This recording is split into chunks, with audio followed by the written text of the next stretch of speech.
Have you spent a significant amount of time living outside your passport country during your developmental years? Do you come from an expat, military, diplomat, missionary, or international business family background? If so, then this podcast is for you. Welcome to the TCK Research Podcast, where we discuss the current state of research on third culture kids, cross-culture kids, expat families, and international life in general.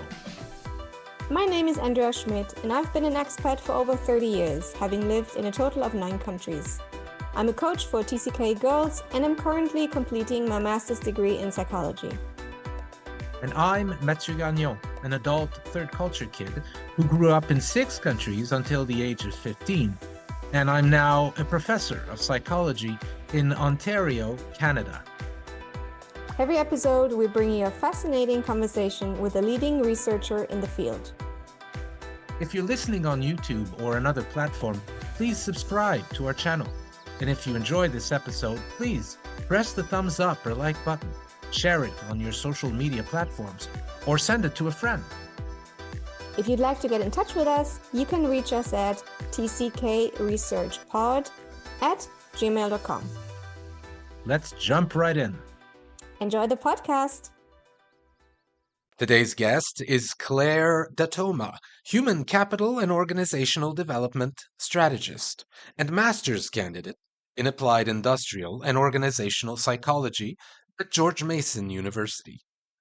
And we're talking about her recent 2024 paper entitled Mothering in Liminality, Toward a Definition of Third Culture Parenting, published in Family Relations, an interdisciplinary journal of applied family science. Hi, Claire. Hello, how are you? Hello. Good. Nice to see you. Claire has a bachelor's in psychology, and if I'm looking to the side, just because I'm reading the bio at the same time, a bachelor's in psychology and sociology at the College of the Holy Cross, which she finished not that long ago, actually, in 2024. And she's now, what's that? In 2022. 2022. Oh, Okay. my notes were wrong. I'm sorry. 2022, correct. And you're now working on a master's, correct? Correct.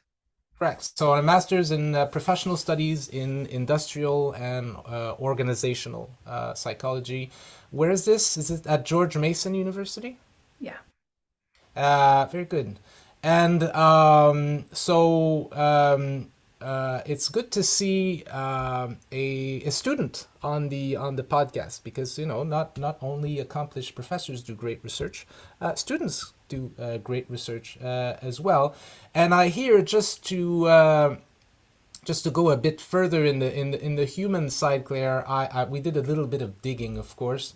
And we happily discovered that you are quite a sports enthusiast. Is that correct? What sports are you into, and are you into any sports as of now? Yeah, so growing up, I did swimming, and that was the big thing. I started that when we were living in Egypt and did that all through living in Egypt and living in Belgium. Yeah. And then when I was in college, I was on the rowing team at Holy Cross and still Swimming, do rowing. that here and there, but nothing competitive at the moment. Cool. Well, that's wonderful to hear.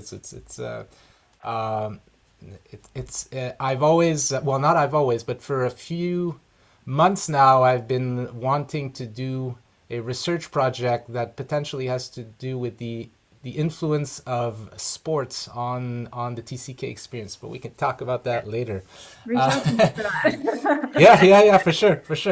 But in the meantime, we wanted to have you on because we read this wonderful paper that you wrote and published quite recently, called Mothering in Liminality, Toward a Definition of Third Culture Parenting. So we know, or at least we suspect, that many of our listeners are parents of TCKs, and there might be, of course, mothers of TCKs. And so your study is very specific on parenting, but specifically mothering in liminality, and we'll understand what liminality means further on. So in this study, you propose a preliminary definition of what you call third culture parenting, and we'll talk about that.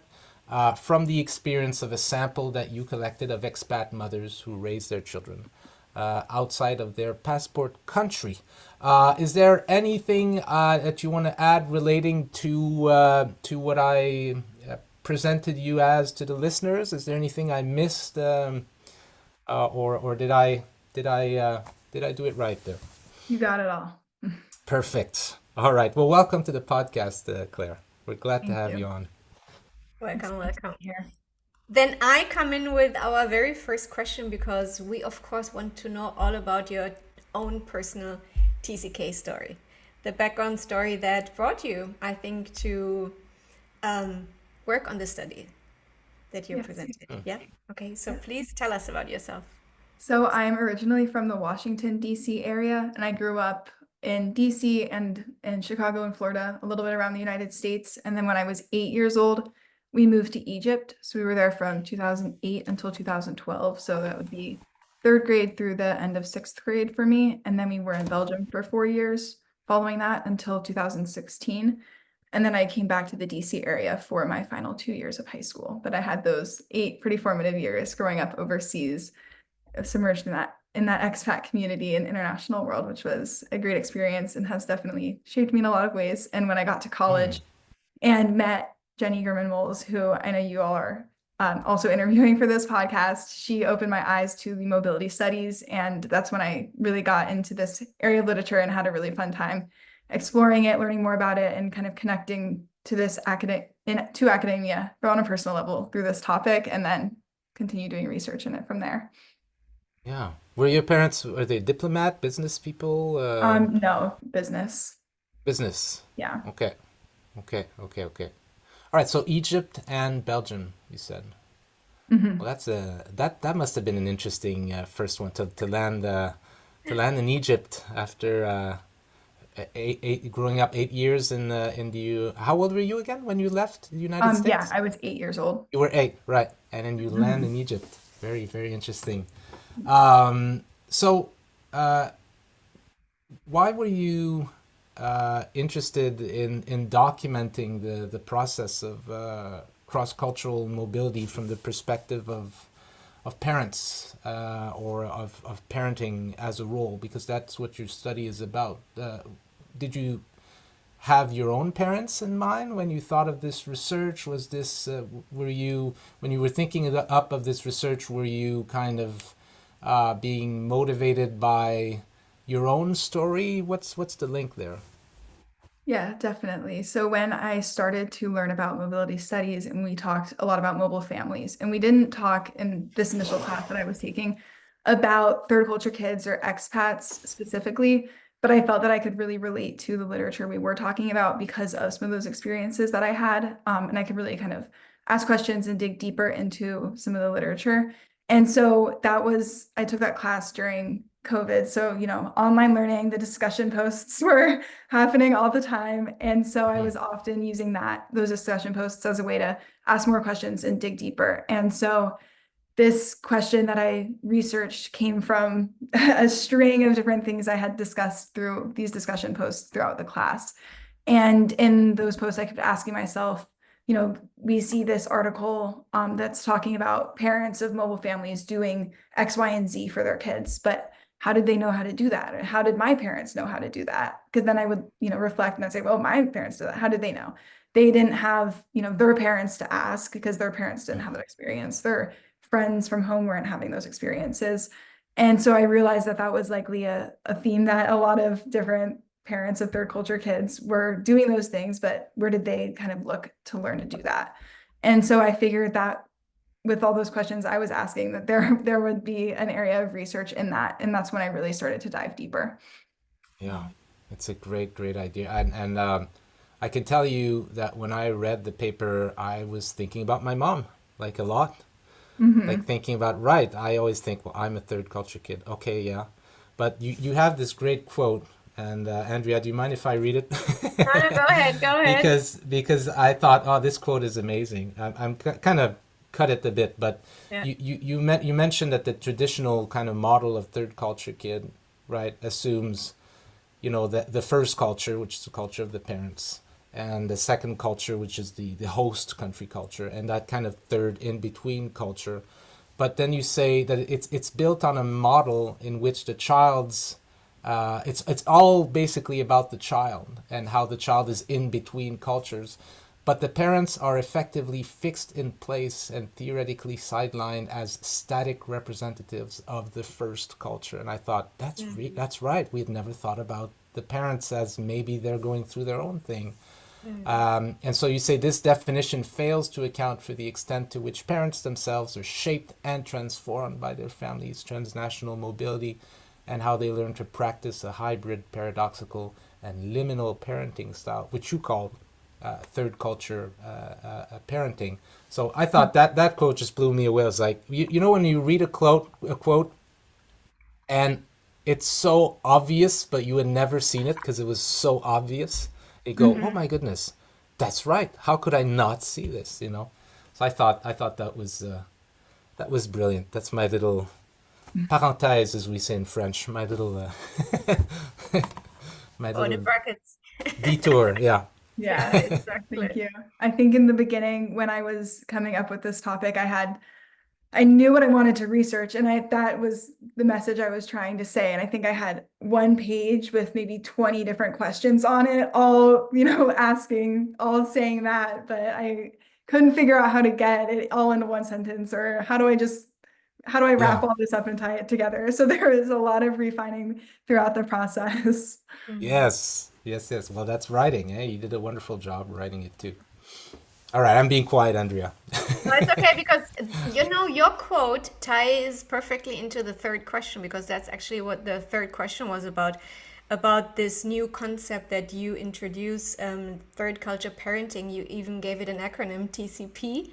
So now we have another one. Yeah.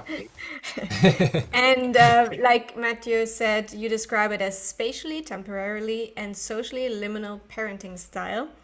So how did you come up with this idea that there might be a different parenting style while parents are living abroad, that is entangled with the context of transnational mobility?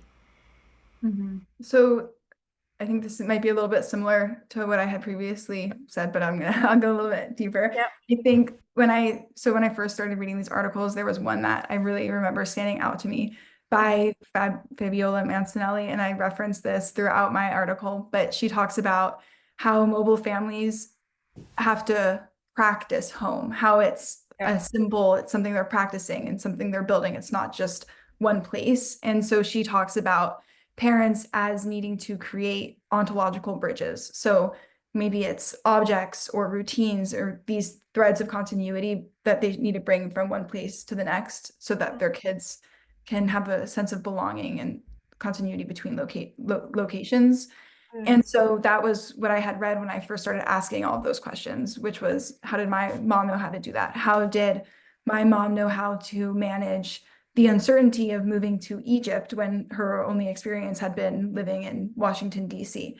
And how, who did she turn to for support? And as I started asking all of those questions, I realized most of these parents are probably navigating those same obstacles, but that those things are probably very characteristic of these mobile families. And they are characteristic because they are in different places, they're moving frequently, and all those, spatially, temporally, geographically, all those different limits as they're moving. So that's what drove me to realize there was probably a theme amongst these parents that I wanted to research.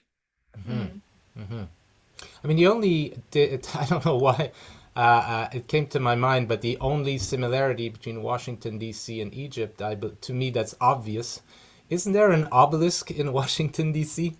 I think This there long is. kind of, and that's kind of Egyptian or Greek. I don't know. I get confused with my classics, but anyways, yeah.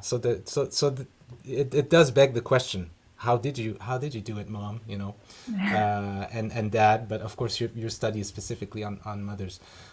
So let's get into parenting styles. Let's touch on parenting styles a little bit. What could you tell us about what is a parenting style, and how much information are expat parents confronted with related to different possible parenting styles? Yes, so a parenting style would be, there are a lot of different, in sociology and in psychology, a lot of different theories around different parenting styles. And so, some of these talk about, a really famous study would be by Annette Leroux, who talks about concerted cultivation, which is a way of parents, a way that they raise their kids, where they are kind of seeing their kids more as projects and they are planning out their extracurricular activities in like a very future forward manner. And so that's a parenting style. And then a hyper intensive form of that would be helicopter parenting, which I'm sure a lot of people are familiar with. But then on the opposite end, you can have free range parenting, which is a much more relaxed approach to parenting. And so there are all these different kind of views on ways to parents and ways to parent and the outcomes that that has. And then, so I think those are a few examples. And then in addition to those, there are books about tiger moms and stress-free French parenting and why Germans raise self-reliant children and how Dutch parents raise the happiest children. So there are all these different kind of perspectives that you can take on it. And I'm sure that, people aren't just reading all of those books in their spare time. But I think that as you're in different societal contexts, you can feel some of those pressures from society. And so those are just some different approaches. And a lot of those first few that I mentioned about like concerted cultivation, helicopter parenting, free range parenting are reminiscent of middle class, US families or mothers.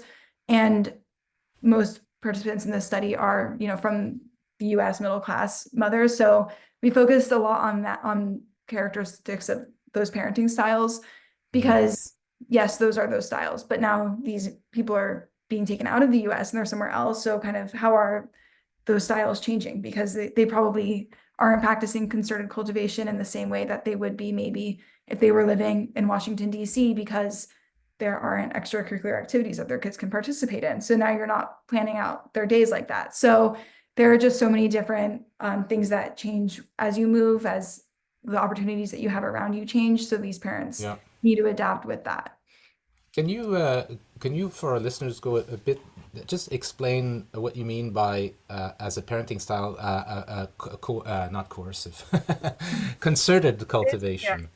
Yes. So concerted cultivation would be when, I guess a good way to describe it would be parents are kind of viewing their kids as a project or something that needs to be developed. So they're maybe intervening more in their kids' lives at school. They are planning out their extracurricular activities in order to make sure they're doing a sport and a musical instrument and tutoring or kind of all these things, but really taking control into their hands to help plan for their kids' future and make sure that it's setting them up for success. And so maybe that also has to do with teaching kids to like advocate for themselves more or communicate with different groups of people, but it's really kind of a way of that parents will take control into their hands a little bit. I see. And that tied later into the concept of very famous concept of helicopter parenting, right? Yeah, where helicopter parenting can be seen as a more intense form of concerted cultivation. Yeah, and that of course can be a problem when you come with helicopter parenting into a country where you suddenly see parenting through a different lens. Yeah. You need to, Andrea, you're German. Did you do German people raise kids to be self-reliant? Is that a stereotype? Yes, that would be a stereotype. But then I married a Spanish husband who sort of has a different parenting style. So, and so I sort of try to combine the German one, the Spanish one, and then definitely the countries one where we lived in, like Claire also explained it later. So you adopted Turner's concept of liminality. No, that's the wrong question. Excuse me. That's wrong. That's also I mean, it's a right question, but it's a right listeners will be question, but confused. not yet. No. We're still talking about parenting in expat families. And you actually highlight the fact that not all globally mobile families are equal. And you make the case that compared to other terms, like, for example, immigrant, expat is not a neutral term. Can you explain what you mean by that, saying that it's not neutral, and how this might affect the parenting role of a TCK? Yeah, so I mean, families are mobile for all different types of reasons. Maybe sometimes it's looking for, you know, like a different political situation, moving for that, moving for different, employment opportunities. Sometimes it's forced mobility, sometimes it's chosen mobility. And oftentimes with expats, it's, especially in this study, it's people are being relocated because of work. So, I mean, that's forced, but also a little bit chosen. It's not like a dire, thing if you don't end up going. But with expats, a lot of their mobility is more chosen, and they also receive a lot of resources during this experience. They have, benefit packages from the corporations they're working for. They have social resources. Their kids' tuition to go to an international school is being paid for. There are a lot of benefits that are associated with being an expat, whereas other types of immigrants aren't receiving that same type of support. And so I think that having access to those resources has a big impact on, their parents and families' experiences overseas. So while writing this article, we thought it was important to kind of just make that distinction and state that up front so that it doesn't sound as though we're trying to generalize an expat experience to everybody, when the demographic profile of the people in this study are very much mostly white, middle class, mothers, expats, and kind of have a lot of those resources. And they all had a corporate family background, right? Yeah, so all of them had one of the parents was working for a multinational corporation. Hmm. So, okay, so we're interested in expat parenting in the case of your study. We're interested in kind of is there a sort of, do they start using a kind of third culture parenting style where they adapt? And you mentioned that part of kind of thinking about this question, you need to invoke an important concept, which is that expats don't exist in an isolated world. They are often part of what you call, or what's been called, an expat bubble. Why do you invoke this concept of an expat bubble? What does it allow us to understand or think about related to the expat parenting experience? Mhm. So with the expat bubble, a lot of these expat families might live in the same neighborhood as one another because all of their kids are going to the same school and they all live in proximity to the school and proximity to one another. And so that kind of creates a community where these expats are. And I think in different countries that might be more extreme than in others. For example, I know when I was living in Belgium, it wasn't, we were living, very dispersed with a lot of different people, local Belgians and all of that. But still a lot of people were generally in the same area because we were all kind of around that international school. But when I was living in Egypt, the neighborhood that we lived in was very filled with other Americans and other expats. So that kind of creates a geographic space around where that third culture exists. So in that expat bubble, the kids are going to the same school, the parents are meeting each other, using one another as resources. And also a lot of oftentimes, and one of the reasons that this focuses on mothers is because if one husband or one parent, in this case, the husbands, are moved overseas, then the wife has visa restrictions and can't work. So that gives them the opportunity to get more maybe involved with the school, which a lot of mothers in the study tended to do. But that kind of also contributes to this bubble of people who are doing the same thing, living in the same area, meeting the same people, and having a similar lifestyle where they are, not fully in maybe the host culture and not fully in their home culture either, but they're in that third culture. And the term expat bubble kind of, gives them that space, and kind of defines that space that they're existing in. And you It also, could, yeah, go ahead, Andrea, sorry. sorry, no, I just want to say you also use the words expat cocoon, enclave, and I can also add what I've heard before is also expat cage. Expat Yeah. cage.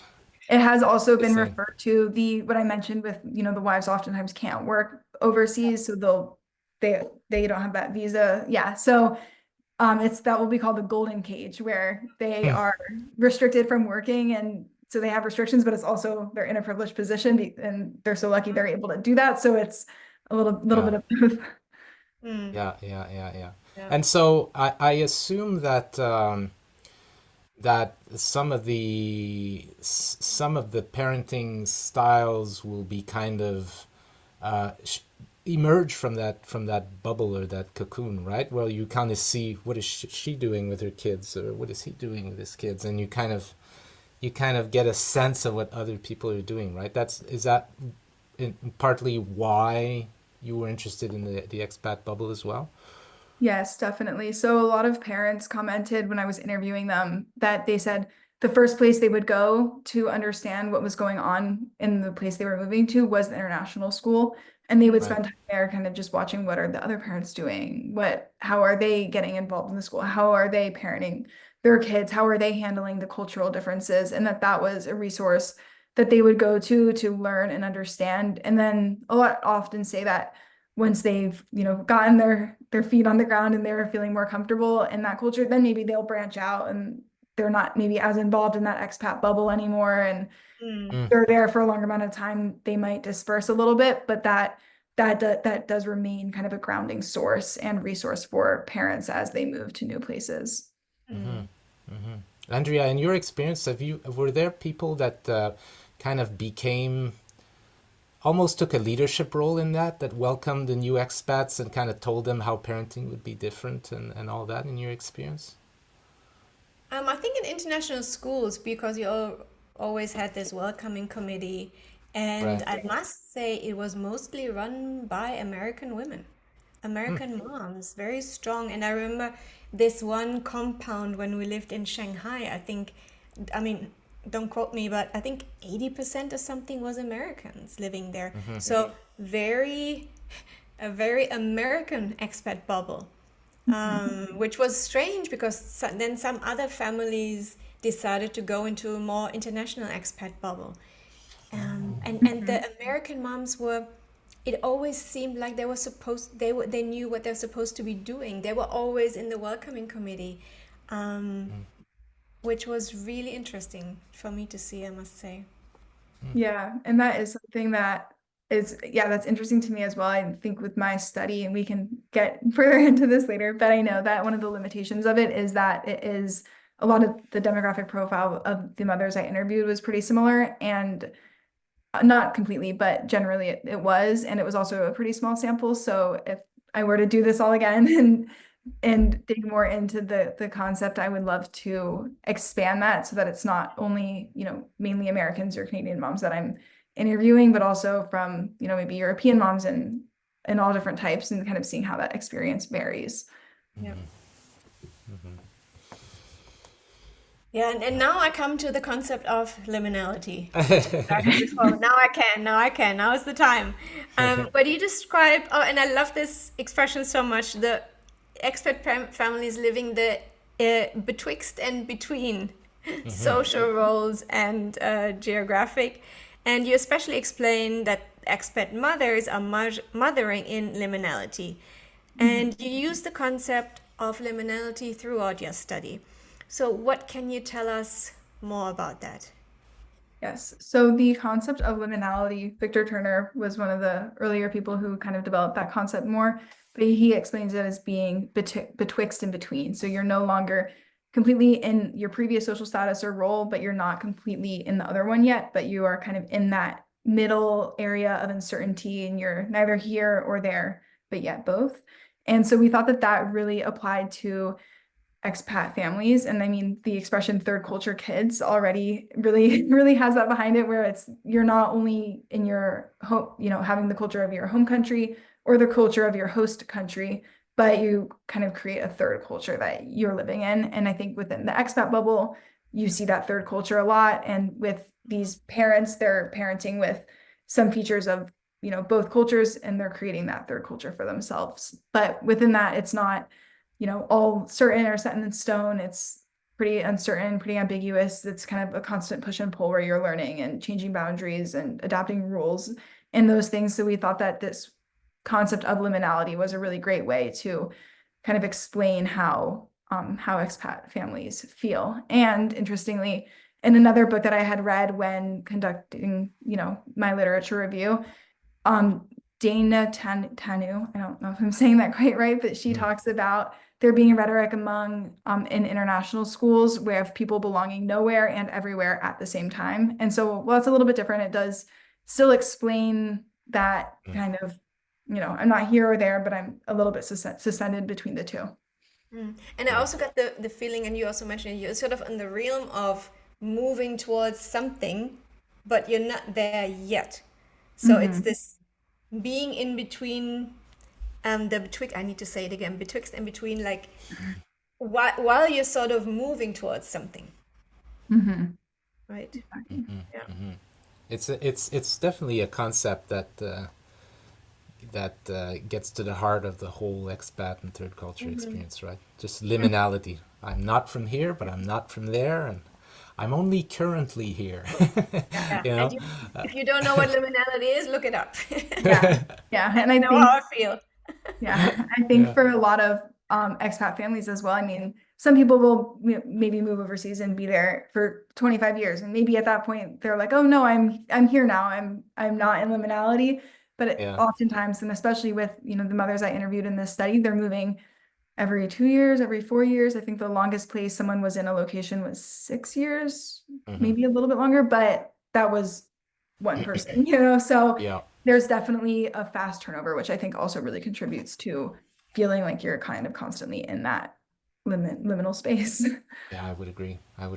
Okay, so you just mentioned mothers you interviewed. So let me piggyback on that interviewed aspect. So let's get down to the actual methods. So you're interested in the parenting styles of mothering of expat mothers. How do they do it? Where do they get the experience? What kind of concepts do they come up with in terms of how to raise the children? So that's cool, but then how do you actually start doing a study? Like, how do you run the study? What were some of the methods that you use? How did you recruit participants? How many did you have? What questions did you ask them? And obviously, you don't have to go into all the details because people can just read the methods section, or can ask you for like the the interview questions. But just give us an idea of the actual nitty gritty of running a research project on that. Yeah. So I interviewed 11 expat mothers, and I started out by reaching out to a few of my mom's friends. So I used convenience and snowball sampling, where I reached out to a few of my mom's friends, and then a friend of mine from my undergrad also lived overseas in Hong Kong growing up.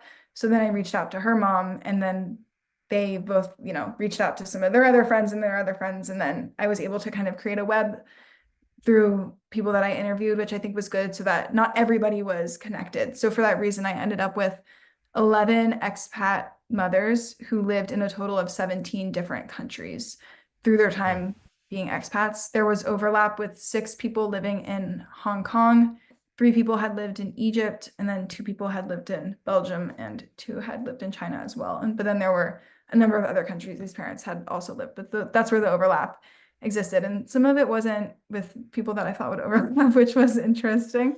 But all of the families had one parent who was working for a multinational corporation. They all had 1 to 3 kids, stay-at-home moms. They were all middle-class mothers, all expats. And so I reached out to them with, an informed consent form. So I kind of let them know what I was doing, what the research was about, any risks, benefits associated with it, kinds of questions I'd be asking, and ensured confidentiality. So when you read through my paper, and if I mention any names later, those are all pseudonyms, so that I'm not, revealing people's identity through the research. And then I conducted all the interviews on Zoom, because just like this, we could not be in the same place as everyone I interviewed. So I conducted all the interviews on Zoom. They were about 60 to 90 minutes long.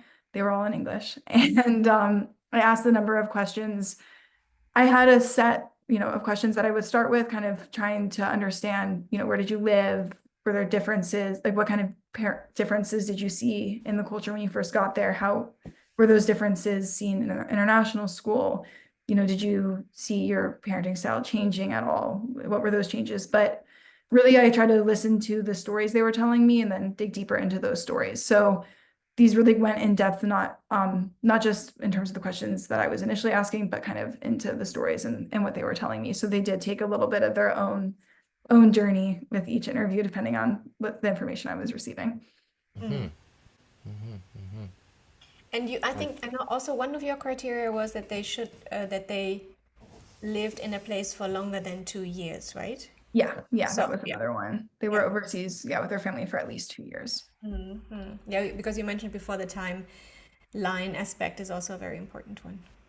Yeah. Now, had all these families repatriated, or were some currently in postings? Yes, they were all still overseas. There was one who they retired, but they decided not to repatriate when they retired, so they were still overseas. And then another was kind of coming to the end of their overseas time, but everybody was overseas when I interviewed them. Some with one of them, their kids had gone off to college maybe 2 years before the interview, so they weren't actively, I guess, mothering in kind of in that international school, but they had raised their kids in that environment for close to 18 years. So Yeah. Okay, so that gives us an idea of the research methods there. And I just want to say, for you use this term snowball sampling, just for listeners who might not be aware of snowball sampling. It's a very simple concept, and you did kind of explain it in your description. But you get a participant, and then you ask this participant if he, or they know other potential participants. And so think of a snowball rolling down the hill. It gets larger and larger and larger. It accumulates more snow.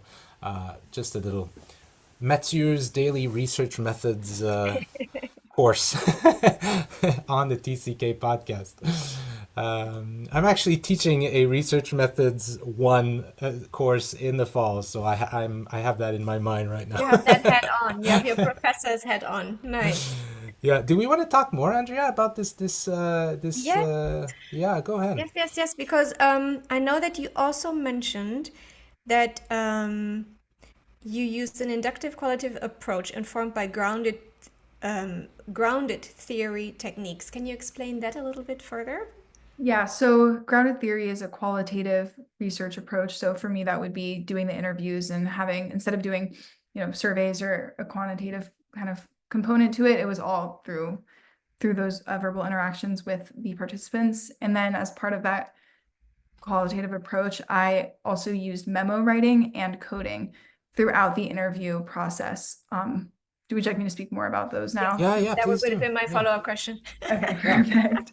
So when I was doing the interviews, I would take notes of key themes that I saw emerging. So oftentimes in the first few, I kept writing international school, like this is coming up a lot, or a mention of an expat bubble and those different themes that you'll see throughout the article. And I would write those as I heard them. And then when the interview was done, I'd write a memo about just kind of the overall impression, what the person's experience had been like, kind of general thoughts about what they were saying. And then I would do the next interview and I'd write down, kind of some similar codes that are coming up, some different ones, some other themes that they're seeing. And then I'd write a memo about that one where I would explain, same thing. This is my general impression. This is what I was picking up. This was, an overview of what they were saying. And this is how it's similar to or different than other people that I've interviewed so far.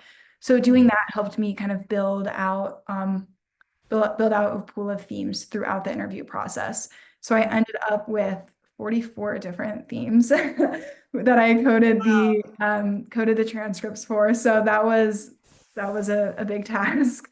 But I printed out all those transcripts and like color coded them all with those themes in mind. And then I grouped those because some of them were, related. I think I grouped them into 7 different categories and then distilled these 3 kind of paradoxes from that. So it took me a while to figure out how to organize it. There was like a post-it note map on my wall for a while, but I had all those different themes that I was looking for. And then I could go back to those memos and kind of pick up, this person talked about something and so did this person, and then kind of take those together and see what I came up with. So a lot of those themes were maybe some of them were places, some of them were feelings, some of them were different, approaches to moving overseas. So I had, maybe like community groups, the international school, those came up as being themes.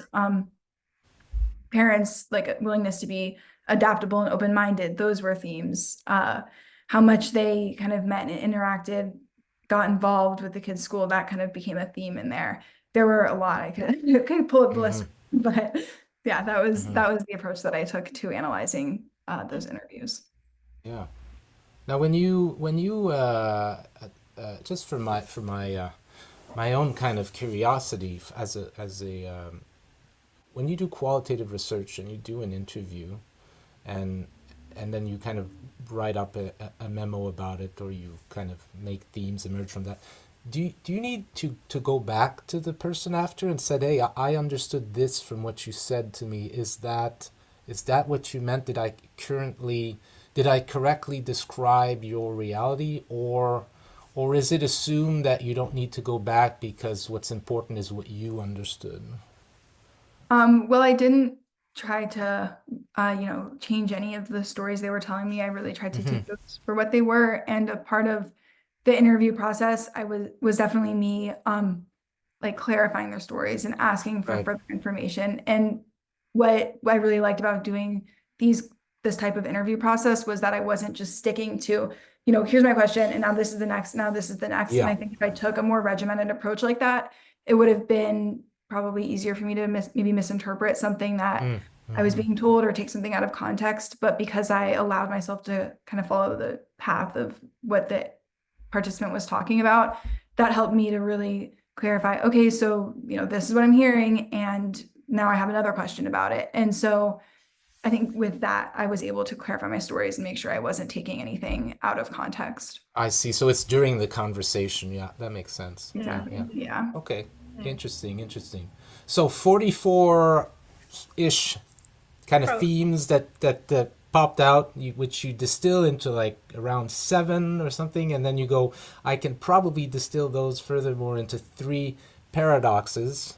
Yeah. And so let's get into these paradoxes. So first of all, I think it's interesting that you see them as paradox, and they do indeed seem like paradoxes or challenges in which parents must somehow find a resolution between seemingly opposing forces or factors of parenting. So let's take them one by one. The first one that you entitled it "Intensive Parenting and Independent Kids." So you mentioned that you found that parents must be both intensive and involved, but at the same time, they must somehow find a way to be lenient and allowing their kids to be independent. So that's a tall order. That's quite a challenge. So what can you tell us about this? Let's go into the details of this. Okay. Yeah. Where do I start? So I think I'll start with an example of something that I Yeah, talked about in the article. wonderful. So there was one mother who was talking about how she was from Canada, and in Canada, she didn't allow her kids to play in the backyard on the playground with their neighbors because the neighbors were always doing rough play and it was wild, and she was always scared they were going to get hurt, so they weren't allowed to do that. And then they moved to Kyrgyzstan, where the one playground that they had access to that everybody in their community played on had sharp metal pieces sticking up and was horrific and was something that she would never let her kids even look at, probably Back home. back in Canada. But here that was where everybody went, and that was the playground they played on. And so that was what it was going to be, pretty much. So instead of saying, absolutely no, that's not allowed, she instead took even more time to kind of watch how these other kids were playing on the playground together. And she was looking at how they managed it with kind of like the danger components, and if they were, playing safely, if they were looking out for each other. And because these mothers can't be working oftentimes when they're living overseas, they do have more time where they are maybe volunteering in their kids' school, or they are watching them on the playground. So whether it's intentional or not, the kids are spending a little bit more time under their parents' gaze. And that also could be because there are less a little bit less opportunities for extracurricular activities. So there's a little bit more family time, more time with the parents and the kids together. And so that becomes a little bit more intensive where they're spending more time watching their kids, watching them play on the playground. But then also they're giving their kids more freedoms to say, okay, well, I see how the other kids are playing on this dangerous playground, and I'm going to let you do it, and I'm watching more, and I think that'll be safe. And now I'm being more observant, but then also giving you a little bit more freedoms. And that was seen through a lot of different stories. I think there was even one story about a family who moved to Belgium, and their first year there, the 16-year-old, this might have been in my thesis and not in the article, I can't remember right now, but the daughter was invited to a 16-year-old boy's like slumber party birthday party. And as an American, the mom was like no way, absolutely not. But not. she really had to kind of trust, okay, like her daughter, when her daughter's saying no, but I mean, everyone's going, and it's normal here, and that's just the way it is. That's not the same as it would be back in, Maryland, I think is where they were from. And so there was a little bit more of this kind of time spent together, time spent learning from each other, and then trust that the parents were granting their kids. And I think that both of those kind of speak well to how these parents had to kind of recalibrate what their boundaries were and what their rules were. And they had to say, okay, well, I'm going to spend some time, observing what these kids are all doing. And then I'm going to evaluate, what my child is capable of doing and their maturity level, and then kind of grant them more independence than I maybe would have back at home. But that's kind of an example of how they're navigating that paradox in some of those situations that they're confronted with, where they have to say, okay, well, at home I wouldn't do this, but let's look at these circumstances differently. And you also mentioned that it sparked a lot of more conversation, like in families who wouldn't live abroad, but this discussing cultures, involving the kids in the discussions, getting their opinions, respecting their opinions, and then just adapting to this special situation they were in, right? Exactly. And what you just said also goes really well into what the next paradox is. Yeah. And before we get into it, I think the recycling truck is passing outside my window. So apologies, listeners, if you're hearing loud motors and clanging bottles and so on. That's because the recycling truck is passing. I do have my windows closed, but that's what it is. All right, so please keep going. Yeah. Yeah. No, I just want to say that you said, for example, that there were moms who said that they came from a country where they would didn't give their kids so much independence, and then suddenly they were in a country where there was more independence, and they sort of had to allow their kids to experience that. If not, it wouldn't have been the right move. For us, it was often the opposite. I'm German in Spain. Everything is like taking the bus, and we lived in countries where my daughter couldn't take the bus. So exactly the opposite. Exactly the opposite. Yeah, because I read through your paper and I was like, what? Yeah. Because I come exactly from the other perspective.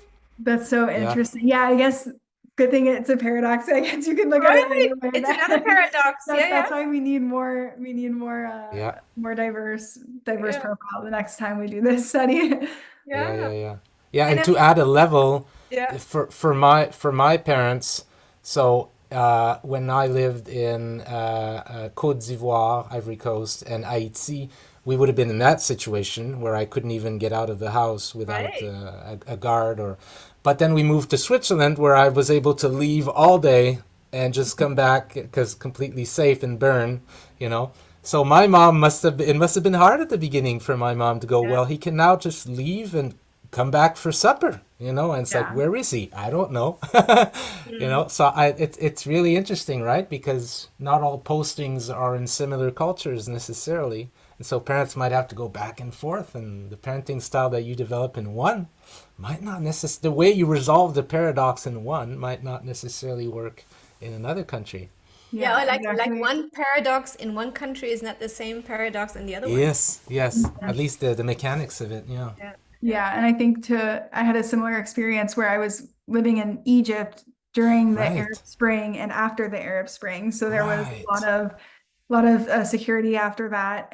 We had to be really careful. And then moving to Belgium, where it's like, oh, you're 14, like go out Just with go. friends Yeah. all night. Like you're 15, that's okay.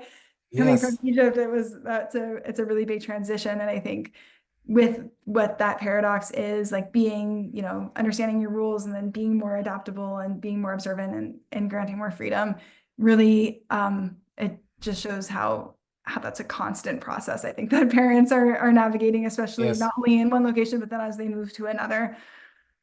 Yes. Yeah, So makes kudos to makes a lot expat more mom and dads, and kudos to you, sense. Yeah, Andrea, for being an expat mom. you get very flexible. Very, very flexible. Yeah, and it's I know that I'm also sure that my family back home in Germany or Spain maybe wouldn't have really understood like the flexibility, like why would she? Why did they? And all this, right? Yeah. Well, the second paradox you said was disrupting parental authority, which I found very interesting because you said that it's a way to stay a figure of authority to your children while at the same time learning from your children and often relying on them. So, can you explain that a little bit more? Yes. So as you were mentioning a little bit previously, with parents or maybe needing to trust their kids more and learn from their kids more, what we found while doing this research was that, well, first you have a family moves overseas, moves to a new country, and they're arriving in that culture. Maybe they've visited there before, maybe not, but typically this entire family is arriving with the same base amount of knowledge of what's going to happen from that point on. And I think that's really unusual for a family dynamic. Normally, the parent is the authority figure. They've maybe lived in that location their whole life or somewhere with a similar culture, and they know how things are going to go. But now when these parents and these families move overseas, that kind of authority is disrupted as kids are maybe learning more about the kind of local culture faster than the parents are. The kids are maybe young enough to be learning the local language, and that's more difficult for the parents. So they're becoming translators. They are becoming sources of information for the parents. And so now instead of the parents being the know-all figure, the kids are also the ones teaching the parents. And so that relationship really shifts and it kind of flattens the hierarchy a little bit. Of course, the parents are still in charge, but the kids are also bringing a lot more knowledge and information about what might be going on and what's going on in the international school community. And a lot of that information is coming from those kids, which changes the dynamic.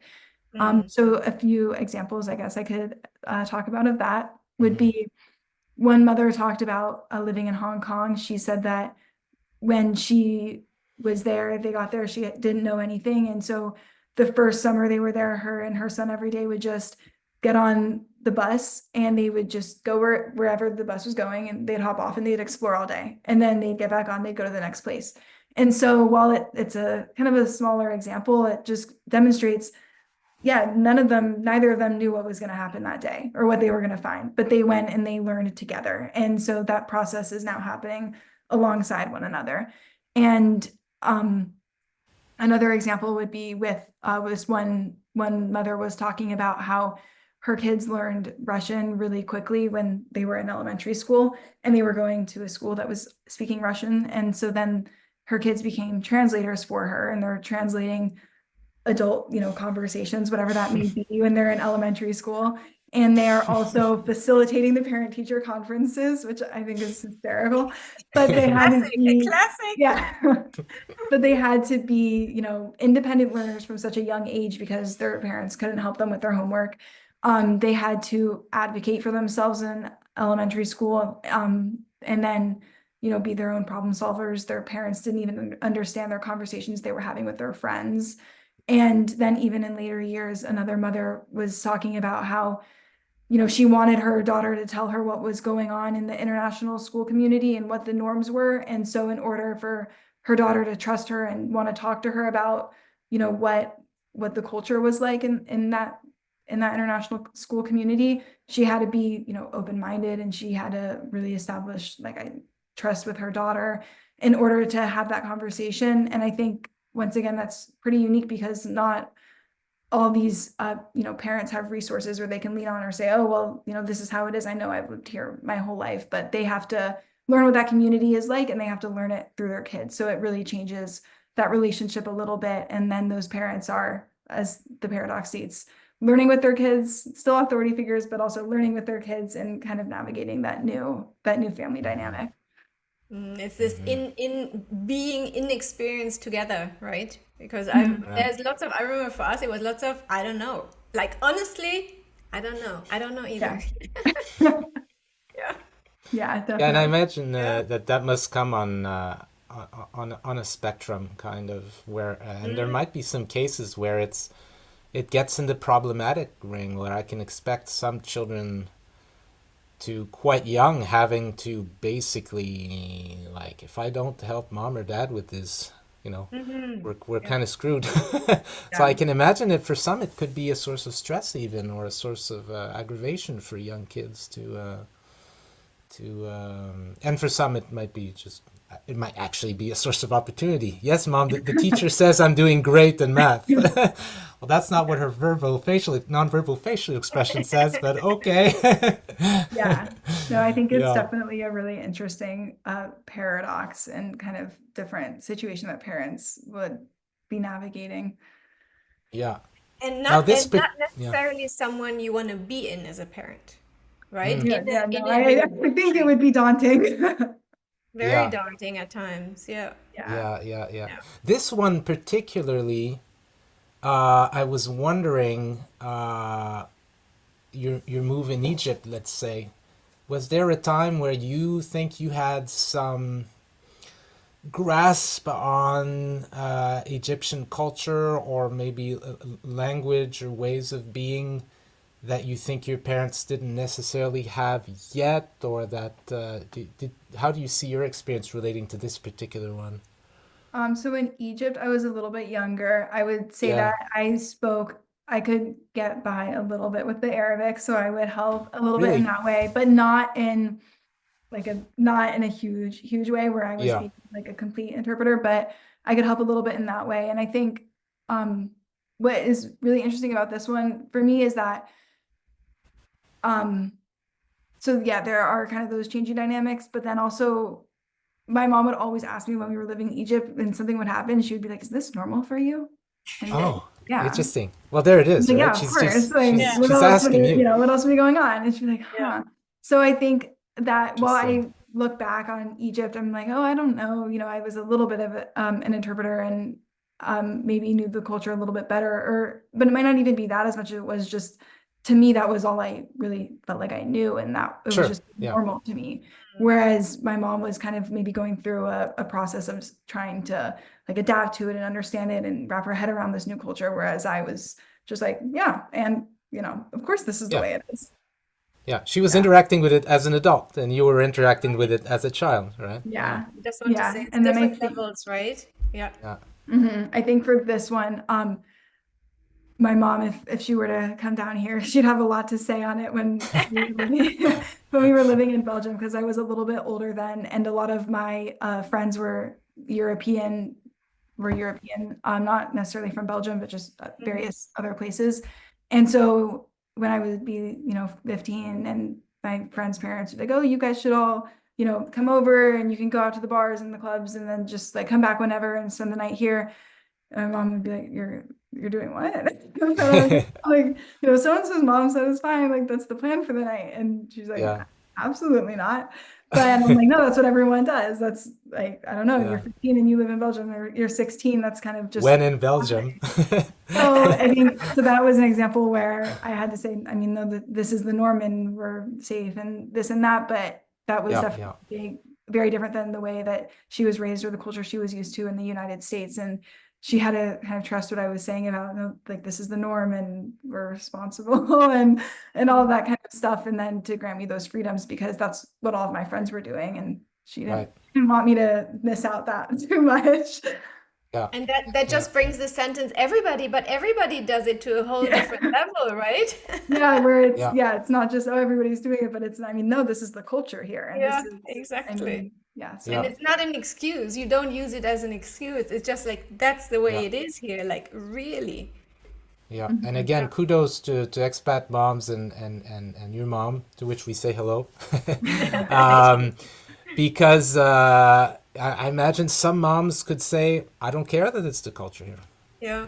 You're not from here. Mhm. You're from the These are States, our and we're going these to are do the our States values. culture. Yeah. Yeah, yeah. Exactly. And I mean, I can understand that reaction as well. It's very kind of limiting, but it does feel secure for a parent to say, I don't care, you're not doing this, you know? Mhm. So, I mean, it's not, yeah, so it is a paradox. And speaking of paradox, you have a third paradox, which I think this one people will really automatically kind of intuitively understand. It's the idea of rooted mobility, which are two words that don't usually go together.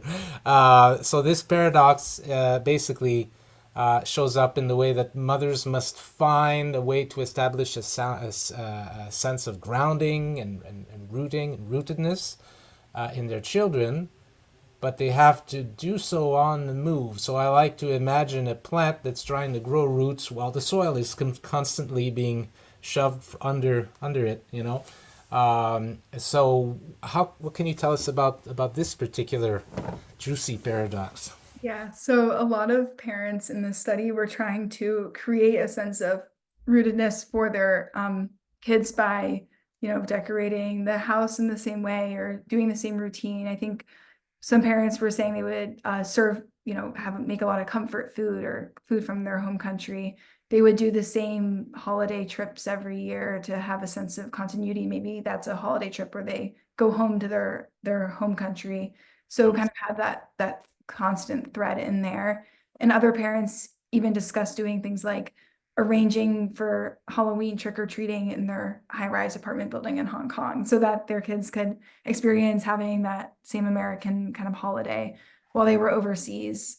And so those are some examples of ways that parents try to have that same sense of continuity, despite maybe we're moving all the time, but we're always going back to Virginia every summer, and we're always doing the same kind of traditions around the holidays to kind of create a way for them to build a sense of belonging or a sense of routine despite all of the change.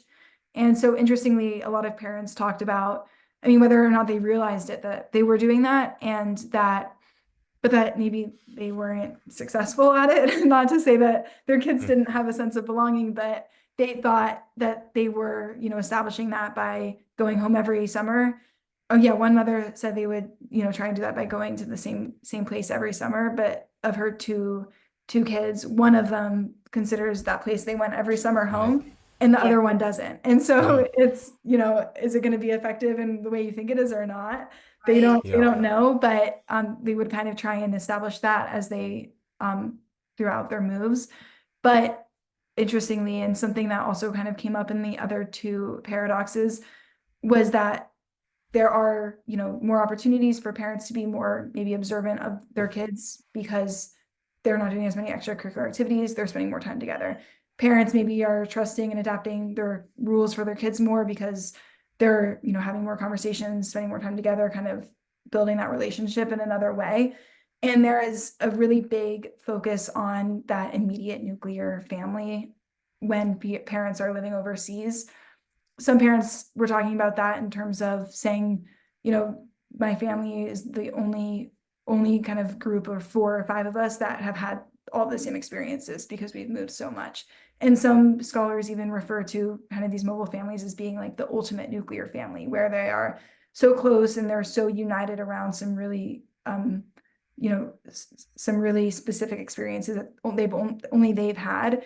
And so while these parents are trying to establish a sense of belonging through doing the same routines or doing the same, setting up their house in the same way through all these locations, a lot of the kids and a lot of studies find that these kids actually end up establishing that sense of rootedness among their immediate family, among their nuclear family. So that was kind of an interesting finding, an interesting theme that we saw throughout the research was parents trying to establish rootedness amongst mobility through objects and routine, but that really, a lot of that rootedness comes from the family itself.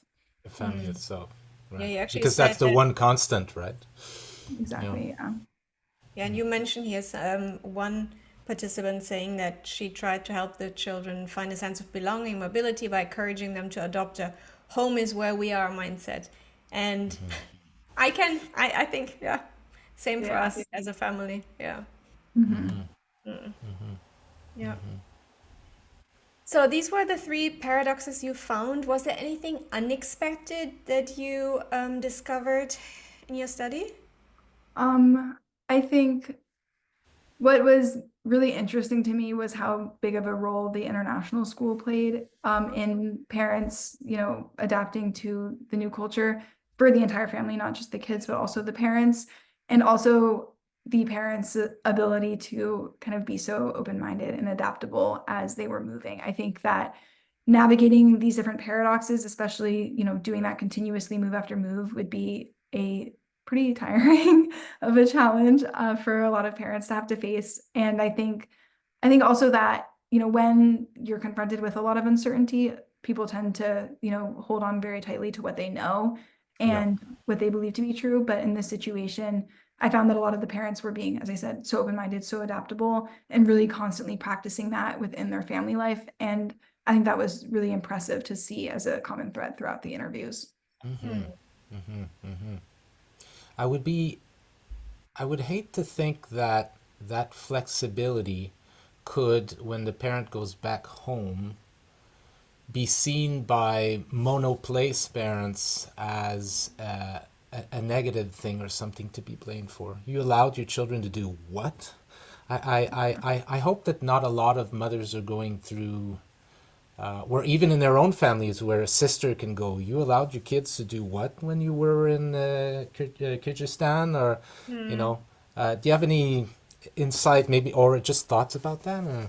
Yeah, when I interviewed one of the mothers, that came up a little bit where she was saying, I remember when she said she was living in Maryland and that she remembers seeing um an international woman who had a young child, like I think it was letting her like elementary school kid walk home from school alone or something like that. And she was, I could not believe that they were doing that. And then she goes, but now I think if I were to move back to Maryland, she goes, I would never let my kids do half the things I'm letting them do now, just because it would Right. not be, people there haven't had these same experiences as I've had, and they haven't been adapting to these different cultures. And now if we went back, I couldn't let them do these things because it's just so different there. And we know people would be more judgmental and they wouldn't be more open-minded to, this different parenting approach that we've now taken. And I think that I've read and heard that for a lot of parents, repatriating and going back to what their home culture was is actually one of the kind of hidden challenges of being an expat, that a lot of parents find that to be, and parents and kids find that to be one of the more challenging experiences. And I wonder if that has to do with kind of what your question was, with Yeah. kind of having to go back and kind of recalibrate again, because parents Yeah. there would not be, so open-minded as these parents were when they were overseas. Yeah. Very, very interesting. Definitely. Definitely a study in that, eh? Yeah, that's next. That's the one. Yeah, yeah. So Claire, people are gonna, and hopefully parents are gonna listen to this, and they're gonna say, well, Claire has figured out third culture parenting, and I think you would say, well, no, we've kind of entered it. We've done a first introduction, but there are limits, and you did, touch on them. But I think it's worth touching on them again, so people understand that. I don't think you're claiming to have documented third culture parenting as an objective, final, complete thing. So every study has limits, of course, and you do a great job in your study being self-aware of them and identifying them. And limits lead to future ideas of research. So what are some of the limits that people should bear in mind when they take into consideration everything that was mentioned here today? So as I mentioned, that there is a relatively small sample size for this study. And so because of that, it is a pretty homogenous demographic profile. So a lot of, middle class, a lot of white women were being interviewed. There was one family from Singapore, and that was a little bit of the outlier there, but her experiences were, echoed the same as the other respondents. But it is a pretty homogeneous and small sample size, so that is definitely a limit, and something that, I think opens the door as a really interesting way to kind of further develop the study, would be to, do the same thing, but with larger sample, with more diverse background and kind of maybe even compare what these experiences look like, how they might be similar or different from people who are coming from different cultures. And so, yeah, that's a limit here. I think that this study does do a good job though with the different kind of trying to describe third culture parenting through these different paradoxes. It is starting to work toward a definition of it, kind of starting to open up some ideas of what third culture parenting might look like, but it also leaves a little bit of room for interpretation where maybe that will look a little bit different for different parents who maybe are coming from different cultures or going to different cultures. But it really does outline kind of what some of these different themes are that parents are navigating. Yeah, what the forces they have to contend with are, and these forces take the shape of paradox, like you do a great job explaining. Yeah, and you would think, like, I kind of wonder, like, it's that added intersectional element, right? So if you take like same-sex, not families, but same-sex couples who have children, that adds an extra layer, right? If you got two dads or two moms, and if how that would interact with the cultures around that in the host country as well. So there's lots of future. The door is wide open for future research, and you've opened it widely. Yes. Yeah, and also we have now, well, you're calling it TCPs, right? So third culture parenting, but obviously you're focusing on the moms, which I'm all for as a mom, as a TCP mom. But of course the dads are also in there. So it would be also interesting to get the father perspective, right? Definitely. Yeah. Yeah. Yeah. Mm-hmm. Yeah, so the last question would be, how can your study be used to help globally mobile families? What do you think TCPs could take from your study? Yeah, well, I think that, maybe some families who read this or listen to this haven't had that overseas experience before. So I hope that it could serve them as a resource to learn a little bit about how other parents, maybe where they turned to adapt to this new culture, and kind of show them what some of those learning resources were. And for people who have, had this experience or who are currently living overseas, I hope that it's something that they can also turn to and look to see how other parents might be, navigating similar situations to what they're going through. As I said, each situation will be a little different, but I think that they could use it to kind of understand, a little bit of this balance, see how other parents are, doing that whole push and pull with what their boundaries are and adapting to this third culture, and kind of learning, how to take things from both cultures and kind of create their own set of cultures. So I think it could be an interesting resource for expat parents, and hopefully help them as they navigate. Yeah, And I also, definitely agree. Yeah. and also knowing, I mean, like the conversation around TCKs sparked a lot of sense of community, right? This whole concept of third culture parenting would offer the same. Yeah. I think also, how sometimes you're faced in life with kind of a difficult challenge, and the simple fact of being able to step back with perspective and say, oh, this is an X situation, or this is a Y situation, just allows you to kind of step back from it and see it more clearly. And I think just for parents to go, oh, I think I'm going through the first paradox. Yeah, paradox 2 of that TOMA paper. Oh, Exactly. just the idea of like, oh, now I can get it out of my head and see it here. Okay, what am I going to do now? And so I think just that is incredibly powerful. The ability to say, I have a working model for what I'm going through. And it's I can see it from the outside now, and not just from the inside turmoil of it and the difficulty. And I wonder, because that's the thought I had, and I wonder if you had the same thought, Claire, that it also gives us a bit more empathy for our moms. Yes, please. Show your mom some empathy.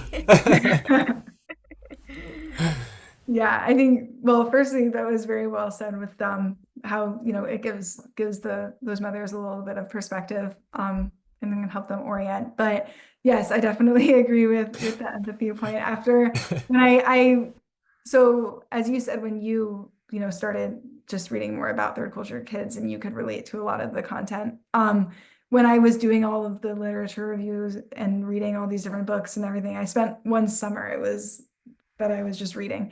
And I was at, home for the summer, and I was talking to my parents a lot about the different things I was learning and reflecting on how they were in my own life.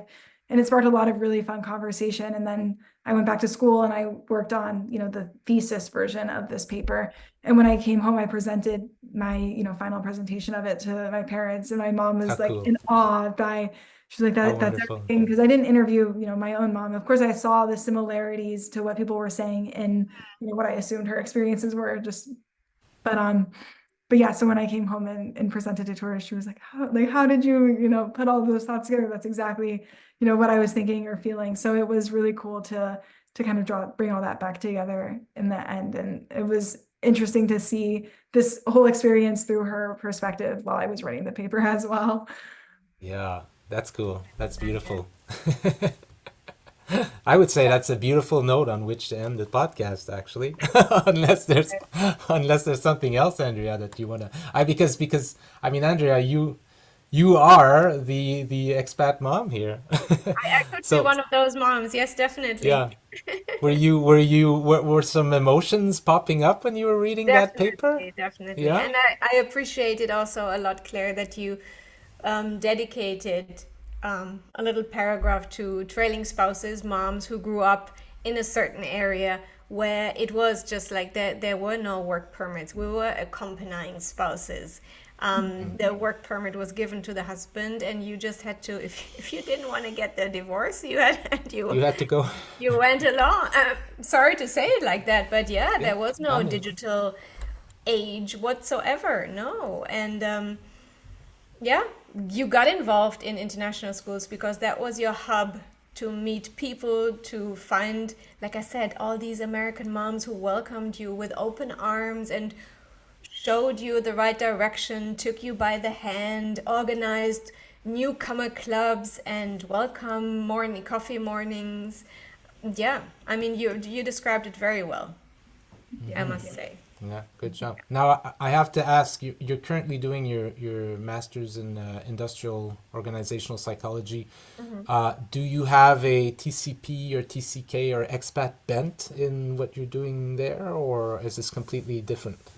I don't right now. I was very torn picking my master's program Yeah. between, which direction I wanted to go. So I don't right now, but I definitely, I loved doing this research. I think I started it in the summer of 2021, like spring, summer 2021, and then it was published this past March. So it was a Yes. long journey, and I loved every minute of, reading the literature, analyzing everything, putting the paper together, and working with Jenny German-Wills on it. So I definitely, I don't want this to be the Hmm. end of my time in this area, but we'll see I guess how I pick it back up. Yeah, I mean, I would definitely love to participate if you do I part will. two and take this further. I mean, yeah, it's just like, ah, it would be so Yeah. interesting. Yeah. Yeah, no, Yeah. it Yeah. was a really fun project to be working on. So I Yeah. will. And if you guys are doing any research or anything like that, I would also, please reach out. Yeah, I Yes, mean, yes, we'll yes, we'll talk definitely. because you read a paper like this and you have so many questions and all these research ideas pop out into your head, and Right. that's to be perfectly honest, that's also part of why I was motivated to start this podcast with Andrea, because I was like, Selfish let's reasons, right? selfish reasons that will benefit the greater TCK community. Whereas, like, how can I meet all these great researchers? you know. So thank you very much, Claire, for coming on board today. I think everybody, I think people love hearing about this study. And you've done a very good job writing it and a very good job explaining it. So thank you again for that. Thank you so much for having me. It was really fun to discuss it with you both today. All Thanks right, so much perfect. for joining us. Thank you. All right. you. Bye, everybody. See you on the next episode. Bye. Bye. Thank you for listening to this episode of the TCK Research Podcast. We hope you enjoyed the conversation as much as we did. Please subscribe, like, and share our podcast and leave us a review. It really helps others find us. If you have any questions or comments, please write to us at tckresearchpod@gmail.com. We'd love to hear from you, and we promise we'll answer all emails. We wish you a good day wherever you are, and we hope you'll join us again for the next episode.